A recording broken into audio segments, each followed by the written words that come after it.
I think it's amazing that we all want to be better. I think that's an amazing thing. And that's fundamentally the essence of the quality. I think the essence of all the work that you write about is that ultimately we want to be better. We want to be better with our time. We want to be better friends. We want to be better parents.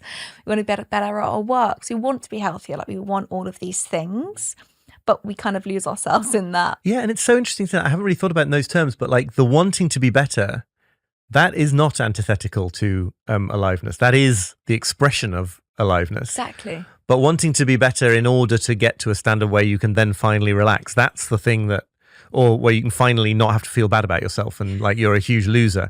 That is antithetical to aliveness. So it's really interesting, the distinction there. Because I totally agree. That urge to grow is life. Then that's not to be let go of.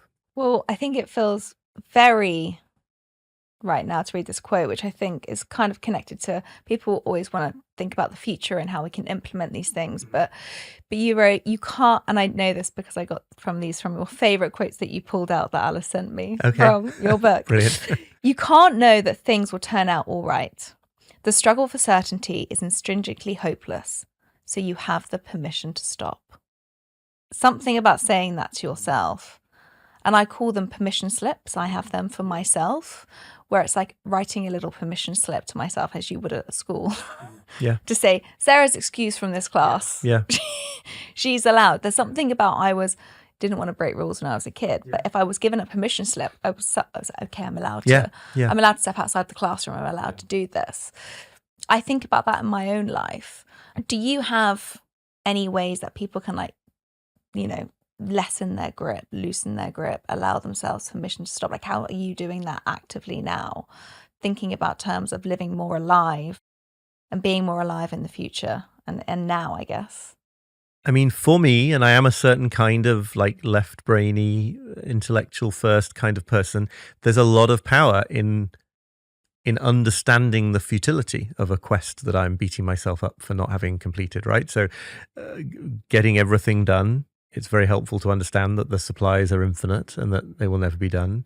Feeling certain about the future, as in that quote, it's very helpful for me to see that it's just not in a human, it's not in the gift of humans to be able to feel authentically certain about the future. So for me, that kind of perspective shift is important, and not to do a sales pitch, but that is what I was trying to do in the structure of Meditations for Mortals, right? To try to sort of have the book not just be some information about some things that you might think about differently, but for it to be like an active ingredient that in reading it, you might, a short chapter every day for a month, as I suggest, you might actually sort of go through some of that process of unclenching, of letting go.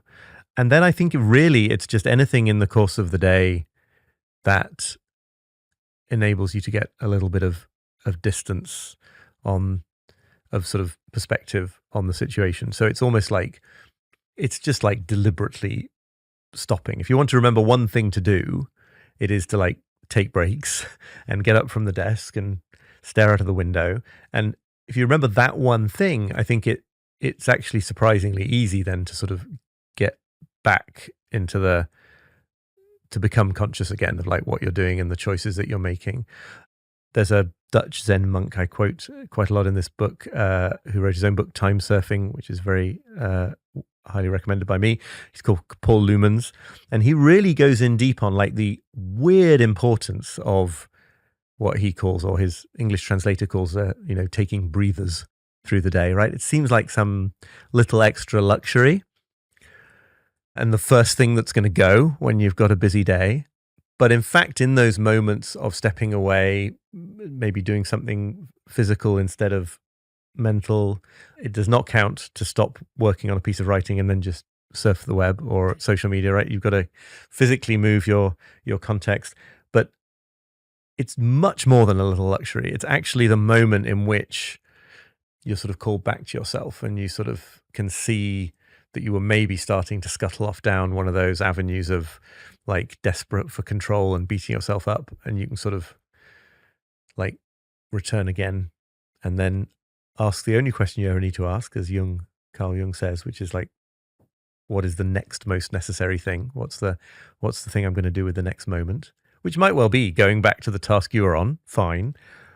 But it's that sort of presence of mind coming back and back, which is actually one of the original meanings of the word that gets translated as mindfulness in the meditation literature, right? We think of mindfulness as sitting down and closing your eyes, following your breath.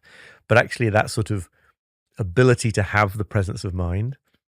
And I can't really give you, and no one can, like a sort of scheme or technique or app or something to always have that presence of mind so that you can forget about it. Because like, you can't forget about, right? It is just literally that job of calling yourself to mind, calling things to mind again throughout the day, falling off the wagon, getting distracted, coming back, and not expecting it to be anything else. Yeah, I think it's really, it was a big deal for me when I realized it was okay for that to just be an ongoing, ever unfolding thing of seeking to become and to stay more and more conscious, rather than beating myself up for not having become perfectly conscious yet.